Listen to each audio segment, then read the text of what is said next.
warahmatullahi wabarakatuh.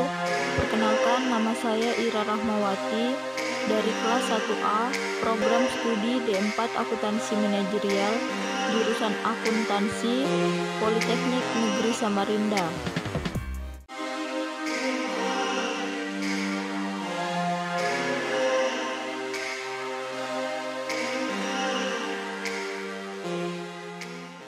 Saya akan menjelaskan topik 6 tentang kepemimpinan. Pengertian kepemimpinan. Kepemimpinan adalah kemampuan mempengaruhi aktivitas orang lain melalui komunikasi individual maupun kelompok ke arah pencapaian tujuan.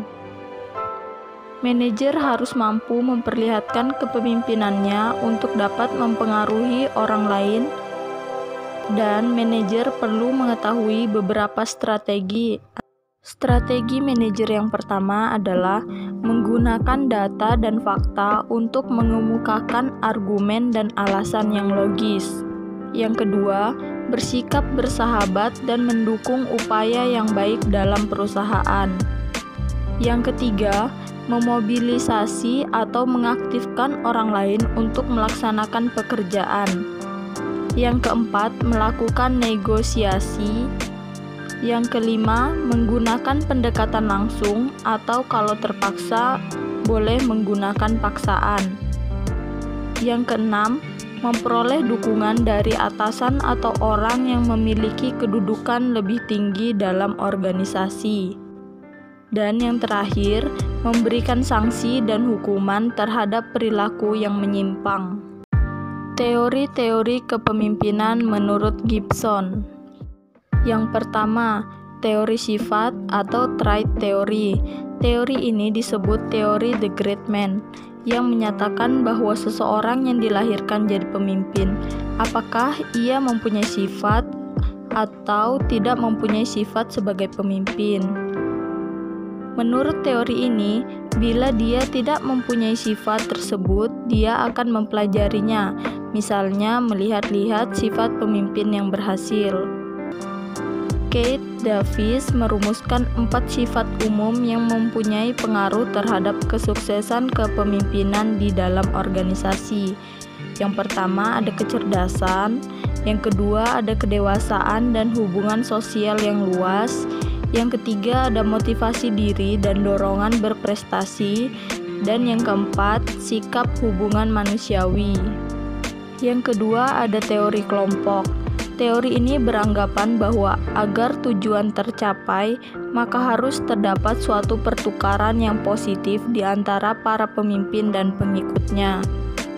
Misalnya, di dalam teori ini terdapat banyak diskusi yang menyebabkan banyak pertukaran pikiran antara pemimpin dan karyawan. Yang ketiga, ada teori situasional. Theory of Leadership Effectiveness yaitu suatu teknik untuk mengukur gaya kepemimpinan. Teori ini dikembangkan oleh Fred Fiedler. Teori ini menjelaskan hubungan kemanusiaan atau gaya yang lunak. Gaya ini dihubungkan dengan pemimpin yang tidak melihat perbedaan yang besar di antara teman kerja yang paling banyak dan paling sedikit disukai. Yang kedua, gaya yang terorientasi tugas. Gaya ini dihubungkan dengan pemimpin yang melihat sesuatu perbedaan besar di antara teman kerja yang paling banyak dan paling sedikit disenangi, dan memberikan suatu gambaran paling tidak menyenangkan pada teman-teman kerja yang paling sedikit disukai. Selanjutnya, model kepemimpinan kontingensi berisi tentang hubungan antara gaya kepemimpinan dengan situasi yang menyenangkan. Adapun situasi yang menyenangkan itu diterangkan oleh Fiedler dalam hubungannya dengan dimensi-dimensi empiris sebagai berikut. Yang pertama, hubungan pemimpin dengan anggota. Yang kedua, derajat dari status tugas. Yang ketiga, posisi kekuasaan pemimpin yang dicapai lewat wewenang formal. Menurut Fiedler, bila terjadi hal sebaliknya, maka akan tercipta situasi yang tidak menyenangkan bagi pemimpin. Tipe kepemimpinan. Tipe ini terbagi menjadi 3. Yang pertama ada tipe autokrasi, yang kedua tipe demokrasi, dan yang ketiga tipe laissez-faire. Untuk tipe autokrasi terbagi menjadi 3. Yang pertama autokrasi keras, yang kedua autokrasi baik, yang ketiga autokrasi inkompeten. Untuk pemimpin yang tipenya autokrasi keras, pemimpin ini mempunyai sifat yaitu memegang teguh prinsip-prinsip yang sudah ditetapkan. Misalnya bisnis adalah bisnis, tidak mau mendelegasikan kekuasaan atau wewenang, dan tidak menerima inisiatif dan masukan dari bawahan. Pemimpin yang tipe autokrasi baik. Pemimpin yang seperti ini mempunyai sifat selain autokrasi, ada beban pikiran lain untuk berbuat dan bertanggung jawab terhadap bawahan. Yang ketiga, pemimpin yang memiliki tipe autokrasi inkompeten. Pemimpin seperti ini mempunyai sifat berusaha untuk berkuasa mutlak, tidak imbang jiwanya, tingkah lakunya tergantung emosi sesaat, memaksa bawahan mematuhi semua perintahnya tanpa mempertimbangkan kemampuan bawahan.